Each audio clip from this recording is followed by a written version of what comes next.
You know that feeling, right? That sudden, desperate panic when you can't get enough air? It's a primal fear. In this explainer, we're going to pull back the curtain on those critical moments when breathing becomes a full on battle. We'll look at the clues, the hidden signs, and the life saving decisions that first responders have to make in a split second. Let's dive in. It's absolutely terrifying, that fight for air. It's your body's loudest, most urgent alarm bell. For a first responder, this is where the investigation begins. The clock is ticking, the clues can be really subtle, and figuring out why someone is struggling to breathe, well, that changes everything. Okay, let's open up our first two case files, COPD and congestive heart failure. Now, to you or me, they might look almost identical. Someone gasping, struggling for breath. But for a medic, spotting the tiny differences is the absolute key to choosing the right treatment that's going to save a life. So first up is COPD. You gotta know it's not just one disease. It's more of a catch-all term for lung problems that make breathing out a real struggle. Think of your lungs like a balloon. With COPD, it's like the opening of that balloon is pinched. You can get air in, but getting it out is slow and exhausting. And this traps old, stale air inside, which is where the danger really starts. So what are the clues an EMT is looking for? Well, first, they're listening. They're listening for that high-pitched wheeze. That's the sound of air trying to force its way through tiny, constricted airways. They're also watching, seeing how long and how hard the patient has to work just to push the air out. And over time, this constant strain can actually change the shape of a person's chest. Every single one of these is a vital piece of the puzzle. Okay, so what's the game plan? How do we fight back? It always starts with oxygen. Then come the heavy hitters, powerful medicines called bronchodilators that work to force those airways open. But if that's still not enough to turn the tide, it's time to bring out the big guns, a machine called CPAP.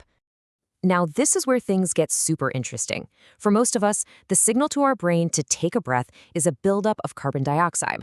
But some people with COPD for a long, long time, their bodies have basically rewired themselves. They only breathe when their oxygen gets dangerously low. The old school thinking was, oh no, don't give them too much oxygen or they'll stop breathing. But we now know that's just not true. It's a myth. The bottom line is, if a patient is starving for oxygen, you give them oxygen, period. All right, let's switch gears completely. Our next case file is congestive heart failure, or CHF. And this isn't an airway problem, it's a plumbing crisis. Your heart is the pump, and when that pump starts to fail, the whole system gets backed up. It's like a seriously clogged drain. That fluid has to go somewhere, and depending on which side of the heart is failing, that somewhere is either your lungs or the rest of your body. And the signs of CHF? Oh, they are unmistakable. A medic will listen to the lungs and hear crackles. It literally sounds like pouring milk over Rice Krispies. It's the sound of a person drowning from the inside. When it gets really bad, you might even see this pink, frothy sputum. And if the fluid is backing up in the body, it's just as obvious. You'll see swollen legs and feet, and the veins in the neck will bulge from all that pressure. So the entire goal here is to relieve that insane pressure. Oxygen and CPAP help with the breathing part, for sure. But the real game changer is a medication called nitroglycerin. What it does is kind of like opening up every pipe in the house to give that backed up fluid more room to go. And this takes the pressure off the overwhelmed heart, like immediately. And that's it. That's the combo. CPAP plus nitro. It's the 1-2 punch that literally saves lives when there's fluid in the lungs. You've got CPAP from the outside physically pushing the fluid out, and you've got nitro from the inside dropping the pressure that's forcing it in there in the first place. It's simple, it's elegant, and it's incredibly effective. Okay, so we've mentioned CPAP twice now, right? For two super different problems. So how does that work? How can one machine be the hero in two totally different stories? Let's take a closer look at this incredible piece of tech. You know, CPAP is actually way simpler than you might think. All it does is push air in at a constant, gentle pressure. This pressure acts like a scaffold. It physically holds open the tiny little air sacs in the lungs, the alveoli, that are collapsing. By keeping them open, CPAP makes it way easier for oxygen to get into the bloodstream. For a patient who's been fighting for every single breath, man, that feeling is just a wave of relief. But, and this is a huge but, CPAP isn't a silver bullet. It's not for everyone. It's a powerful tool, but in the wrong situation, it can actually be dangerous. A patient has to be awake enough to follow commands, because if they're not, that machine can end up forcing air into their stomach, which is a total recipe for disaster. It's one of those split-second, critical decisions that can change everything. All right, let's shift gears and talk about our smallest patients. When it comes to kids, everything's smaller, especially their airways, and that makes any breathing problem even more terrifying. We're going to look at two illnesses in kids that can look similar, but trust me, one is a scary nuisance and the other is an absolute potential killer. Being able to tell these two apart, honestly, is one of the most critical skills a paramedic can have. Croup is what gives you that crazy, barking, seal-like cough. It sounds awful, but it's usually not a true emergency. Epiglottitis, though, that is a different beast entirely. We're talking about a child who looks really, really sick. They're sitting bolt upright, they're drooling because it hurts to swallow, and their voice sounds muffled, kind of like they're trying to talk with a hot potato in their mouth. This is a 5-alarm fire. So for epiglottitis, the most important thing to do is basically nothing. And I know that sounds crazy, but any attempt to look in the child's throat can cause their airway to just spasm and slam shut. So the goal is to keep them as calm as possible, maybe give them a little oxygen from a distance, and get them to the hospital as fast as humanly possible. I'm going to say this again just because it is that important. You never, ever, ever put anything in the mouth of a child you think might have epiglottitis.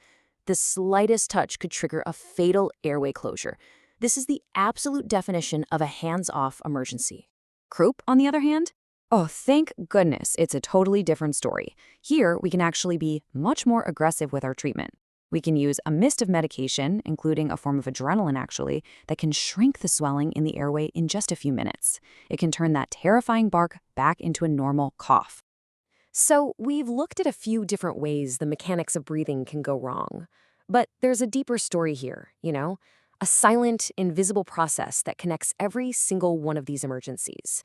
It's the delicate chemistry of life itself, and it all comes down to the balance inside your blood. I want you to really look at this number, that tiny, incredibly narrow range. That's the pH your blood has to stay in. It's razor thin. If your blood's pH wanders even a little bit outside of this range, your body starts to shut down. And the really wild part? It's your breathing that controls this delicate balance, second by second.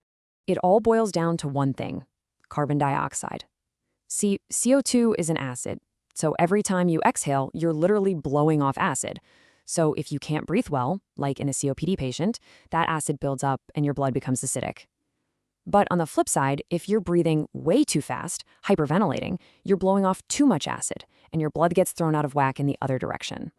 But here's the cool part. Your body is smart. It's got this amazing two-tiered defense system.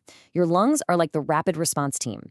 They can adjust your breathing to help fix the problem in minutes. But if that's not enough, your kidneys kick in. They're the long-term strategists, slowly and carefully adjusting your blood chemistry over hours or even days to bring everything back into that perfect balance. So, the next time you take a deep breath, just a normal, easy breath, I want you to think about that. Think about the incredible, silent symphony of physics and chemistry that's happening inside you. It's this constant, delicate dance, and it's just one of countless invisible systems working tirelessly right now just to keep you alive. Kind of makes you realize that just being alive is the most extraordinary miracle of all.